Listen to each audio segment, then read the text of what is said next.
మౌన పోరాటం మౌన పోరాటం. అక్కర్లేదు, నువ్వు కూడా రావద్దు. అత్తయ్య ఏం తెలివిగా చేసింది. అదేంటి, అవంతిని వద్దని చెప్పాను కదా, ఇప్పుడు నన్ను కూడా వద్దంటావేంటి? నీకు నా మీద నిజంగా ప్రేముంటే నాతో మాత్రమే వచ్చేదానివి. ఇలా అవంతిని తోడు తెచ్చుకోవాలనుకునేదానివి కాదు. అంటే నా మీద ప్రేమ లేదని క్లియర్గా అర్థమైపోయింది.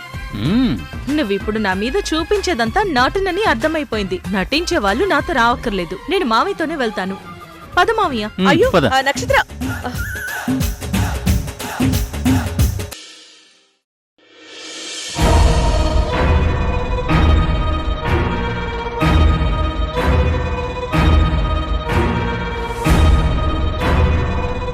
Get out. బయటికి పో. నీకు మేనర్స్ తెలీదా? ఇదేమైనా నీ ఇల్లు అనుకున్నావా? ఇక్కడ నీ ఇష్టం వచ్చినట్టు బిహేవ్ చేస్తే కుదరదు. Mind your tongue, control your over action.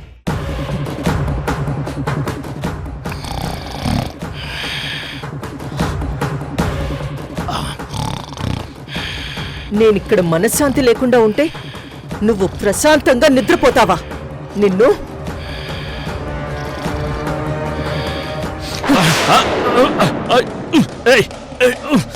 Vishalakshi, ఏంటిది? అర్ధరాత్రి పుట్టడం ముఖం మీద నీళ్లు తల్లి భయపెడుతున్నావు. ఏయ్, నాకిక్కడ నిద్రే రావట్లేదు.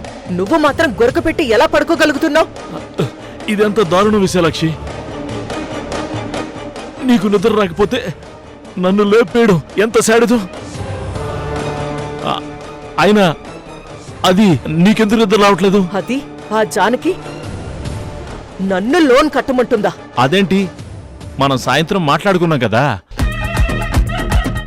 లోన్ కట్టేద్దామని ప్లాన్ చేశాం కదా, మళ్ళీ దాని గురించి ఎందుకు ఆలోచిస్తున్నావు? నాకు నిద్ర రానిది కట్టాల్సిన లోన్ గురించి కాదు, అది నాకు చేసిన అవమానం గురించి. నన్ను గెటౌట్ అంటుందా? నన్ను డోర్ నాక్ చేసి రమ్మంటుందా? నా ఈగో మీద దారుణంగా దెబ్బ కొట్టింది మహేంద్ర. అది ఆఫీసులో అందరి ముందు నాకు విలువ లేకుండా చేసింది. నాగుపాము తోక తొక్కితే అది ఎప్పటికైనా పగ తీర్చుకుంటుందంటారు.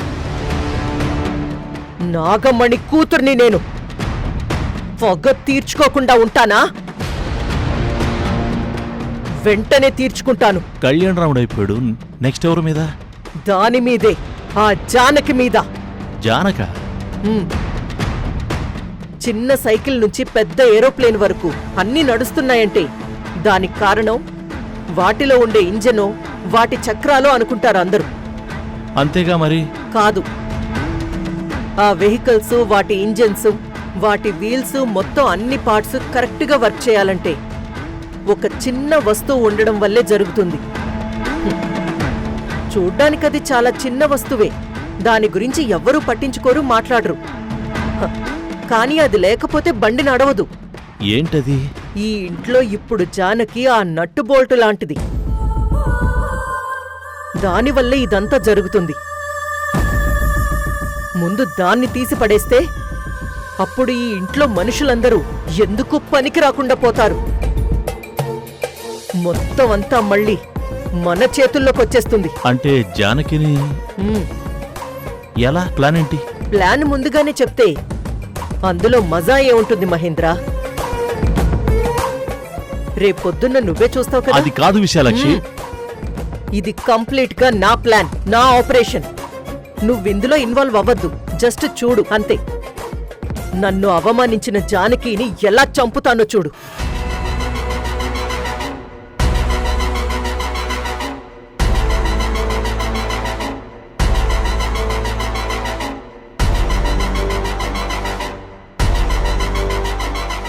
ఇదేంటి, నిద్రపోతున్న నన్ను లేపి ఏదో సస్పెన్స్ అని ప్లాన్ చెప్పేసి నువ్వు పడుకున్నావు.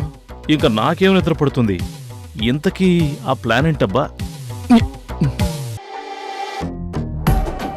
అలాగే అమ్మలో కూడా మార్పు కనిపిస్తుంది. కానీ నిజంగా అమ్మ ఇలా మారిపోతుందా అని కూడా అనిపిస్తుంది. ఈ రెండిట్లో ఏది నిజమో ఏది అబద్ధమో అర్థం కాక తెలియట్లేదు. పిచ్చెక్కిపోతుంది. అసలు నిద్ర పట్టట్లేదు. చూడు, పాము తనకి పుట్టిన పిల్లల్ని తనే తినేస్తుందంట. అది అలా తినడానికి కారణం ఆ పిల్లల మీద కోపం కాదు, ఆ టైంలో దానికి కళ్ళు కనిపించకపోవడం. పిల్లల్ని పెట్టిన కొంత టైం తర్వాత దాని కళ్ళకి పట్టిన పొర విడిపోతుంది. మింగైగా మిగిలిన పిల్లల్ని చక్కగా పెంచుకుంటుంది. సువర్ణ అత్తయ్య గారి విషయంలో కూడా అదే జరిగింది.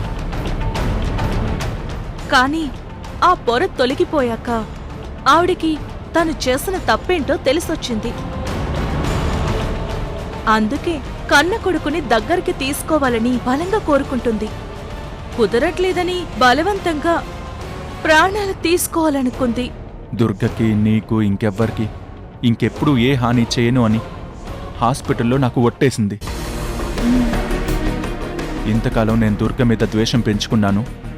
ఇక నుంచి మిగిలిన జీవితం అంతా అందరితో కలిసిమెలిసి సంతోషంగా గడపాలి అని నిర్ణయించుకున్నానని చెప్పింది. ఇది క్లారిటీగానే ఉంది.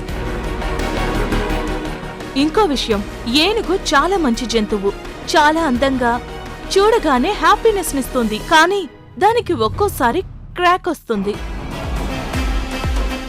ఆ టైంలో మాత్రం దానంత డేంజరస్ యానిమల్ ఇంకొకటి ఉండదు. పులిని చూస్తే దాక్కోవచ్చు, పామును చూస్తే పారిపోవచ్చు. కానీ ఎలిఫెంట్ పక్కనే కూల్గా ఉంటూ సడన్ గా కాలేసి తొక్కేస్తుంది.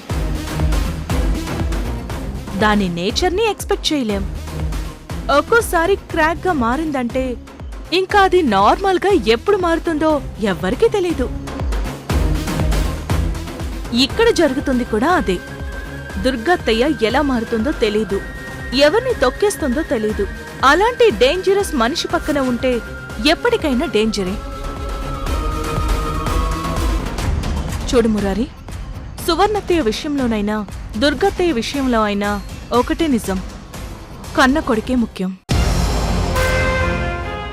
అవును, ఇదే నిజం. దుర్గత్తయ్యనే ఎగ్జాంపుల్గా తీసుకో. నీ మీద ఆవిడ చాలా చాలా ప్రేమని పెంచుకుంది. ఎప్పటి వరకు? ద్వారక వచ్చే వరకు. ఆయన వచ్చాక నిదానంగా నీ మీదున్న ప్రేమంతా అటు డైవర్ట్ అయిపోయింది. కాని ఇన్ని రోజులు అంత గొప్ప ప్రేమని చూపించాక సడన్ గా మారిపోతే నలుగురు నవ్వుతారు కదా. అందుకే అంత ప్రేమని చూపించలేక ఇన్నాళ్ళు నటించింది. అవును మురారి, ఎంతైనా కన్నతల్లి కన్నతల్లే, పెంపుడు తల్లి పెంపుడు తల్లే. కన్నతల్లి కాబట్టే నీ చేత అన్నిసార్లు చీత్కారాలు పొంది కూడా ఆవిడ మళ్ళీ మళ్ళీ నీ వెనకే తిరుగుతూ ఒక్కసారైనా నీతో అమ్మా అని పిలిపించుకోవాలని ఆశపడుతుంది. ఈవిడ పెంపుడు తల్లి కాబట్టే ఇన్నాళ్ళు చూపించిన ప్రేమే ఎక్కువన్నట్టు నీ ప్రాణం పోయేలా ఉన్నా పట్టించుకోకుండా ఉంటుంది. ఒక్కటే గుర్తుపెట్టుకో మురారి, నువ్వు సువర్ణకి ఒక్కగానొక్క కొడుకువి. ఆవిడకున్న కోట్ల ఆస్తులకి వారసుడివి. ఆవిడ కావాలనుకుంటే వేరే ఎవరినో ఒకరిని దత్తత తీసుకుని వీడే నా కొడుకు, నా వారసుడు అని ప్రపంచానికి చెప్పొచ్చు. కాని ఆవిడ నీకోసమే ఎదురు చూస్తూ ఉంది. ఎందుకు? రక్త సంబంధం కాబట్టి. ఆవిడని అమ్మా అని పిలిస్తే నీ జీవితం ఆకాశంలో ఉంటుంది. ఈవిడని అమ్మా అనుకుంటే నువ్వు పాతాళానికి పడిపోతావు. అంతే. ఆలోచించుకో.